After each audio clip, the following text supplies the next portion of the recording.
Bueno, mi primer recuerdo de conexión con la naturaleza e incluso cuando supe que me iba a dedicar en mi caso, a ser bióloga y a la divulgación científica, medioambiental y a la defensa de la naturaleza, pues la verdad es que no tengo conciencia. Yo creo que no tuve un momento como de despertar, ¿no? O sea, para mí es algo que ha estado presente a lo largo desde que tengo uso de razón.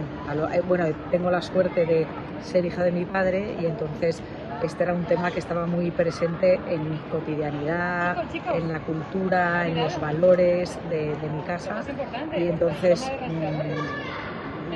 no era como salir de un contexto en el que eso no existía y de repente conectar, ¿no? O sea, es algo que estaba ahí. Y yo desde que tengo uso de razón siempre he sentido esa conexión. Además es una conexión muy infantil porque son las mismas sensaciones que yo recuerdo que sentía de niña cuando estaba en lugares especiales o cuando podía ver una especie o tenía una vivencia importante en la naturaleza. O sea, las sensaciones son las mismas. Y cuando decidí, pues desde que tengo uso de razón, siempre quise seguir los pasos de mi padre. La mayor amenaza para la biodiversidad, para mí, sin duda, es la desconexión, ¿no? Es la inconsciencia, el no darnos cuenta del valor, de la importancia, de la belleza, porque eso es lo que lleva a todo lo demás. La cosificación de la naturaleza es como la semilla, el origen del resto de amenazas hacia la naturaleza y nuestra biodiversidad. Y señales esperanzadoras, pues precisamente que yo creo que está creciendo esa conciencia, ¿no? Cada vez está más instalada en nuestra cotidianidad desde el punto de vista, por supuesto, legislativo, incluso finanzas a nivel global, Naciones Unidas, pero también yo creo que se va notando que hay un movimiento de personas en sectores tremendamente dispares, como por ejemplo la economía, ¿no? O la arquitectura o el urbanismo, que están empezando a darse cuenta de que la naturaleza es la clave de todo, ¿no? Es la fuente de inspiración y es la fuente de sabiduría e incluso hay un movimiento muy interesante relacionado con nuestro bienestar y con nuestra salud y con el crecimiento personal, que se está reorientando a la naturaleza. Entonces es muy esperanzador para mí ver que hay un despertar, que hay una querencia para volver a casa, ¿no? Para volver al origen.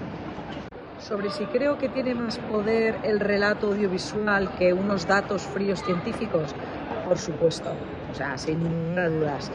Y también es importante decir que uno no es una negación del otro, es decir, tú puedes tener un relato audiovisual que introduzca datos científicos y que los explique, ¿no? Y que explique la ciencia, la importancia de la ciencia, porque en sí misma la ciencia es un relato maravilloso, es el relato de conocer el mundo en el que vivimos y cómo funciona el mundo en el que vivimos, y nos va desvelando misterios que son apasionantes y por supuesto estos pueden formar parte del relato audiovisual, pero el relato, la historia, la narrativa, ¿no? El cuento es de lo que estamos hechos los seres humanos. Eso es lo que nos hizo humanos, lo que fue la amalgama que nos cohesionó como grupos sociales cazadores-recolectores en nuestros orígenes, el chamán, el fuego, las historias, y es lo que nos toca a la fibra, ¿no? Es algo atávico, con lo cual las historias son absolutamente fundamentales y además con un medio audiovisual, que es un medio que llega a través de todos los sentidos, pues es todavía más poderoso, pero definitivamente me parece uno de los medios más poderosos, y el arte también para abrir la conciencia, para despertar la conciencia de las personas. ¿Un solo consejo? Pues yo el consejo que daría es salir a la naturaleza. A mí la naturaleza me parece el antídoto de todo, pero desde la experiencia. Si una persona, yo creo que el desánimo, el tirar la toalla, el rendirse, está muy vinculado a la sociedad, ¿no? y al sistema en el que vivimos, e incluso creo que probablemente forme parte del sistema, o sea, que le interese al sistema en el que vivimos que tengamos ese desánimo, porque yo creo que desde ahí es más fácil radicalizar y manipular. Y me parece fundamental. La vida es esperanza, siempre, siempre. La vida es creatividad, la vida es sobreponerse, encarna todo lo contrario de lo que encarna ahora mismo el sistema en el que vivimos. Con lo cual el antídoto es la naturaleza. La naturaleza desde la experiencia, ¿no? Si uno quiere tirar la toalla, que salga a la naturaleza, que trate de tener un encuentro con las especies que pueblan nuestro mundo. Yo creo que esto te reconcilia, ¿no? Te reconcilia con la vida y con nosotros mismos. Y sobre todo que se den cuenta que el impulso vital es mucho más que nosotros y que las especies y los espacios que nos acompañan en este momento concreto en el tiempo, ¿no? Que nuestro planeta es sumamente antiguo, estamos hablando de 4.500 millones de años, que ha pasado por 5 grandes extinciones masivas y que la vida se ha sobrepuesto, ¿no? Y que además ha venido incluso con más fuerza. O sea, que confíen que también esto puede formar parte del proceso de alguna manera que no logramos entender, y sobre todo que si pierden la esperanza, eso es lo último, ¿no? Que la recuperen rápidamente saliendo a la naturaleza.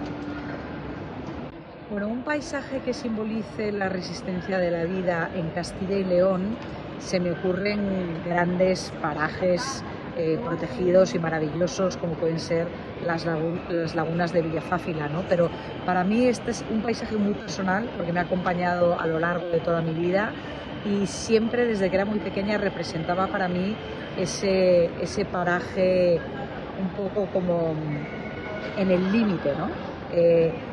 Que para mí es el páramo de Masa, que además lo relaciono mucho con mi padre. Es un paraje de gran altura, pero sin embargo muy llano, es un páramo con temperaturas muy extremas, sobre todo en invierno. Los inviernos son durísimos, pero con un ecosistema propio, con una mata muy chata, ¿no? Muy baja, muy pegada a la tierra. Y para mí rezuma este paisaje, aunque desafortunadamente se lo están cargando con las eólicas y con la reforestación de pino, pero para mí simboliza la resistencia de la vida, ¿no? Como en lugares muy duros, muy agrestes, difíciles para la vida, sin embargo la vida crea ecosistemas absolutamente mágicos, porque la fuerza del páramo de Masa, bueno, es que hay que visitarlo, conocerlo y haberlo conocido cuando todavía era el auténtico páramo de Masa.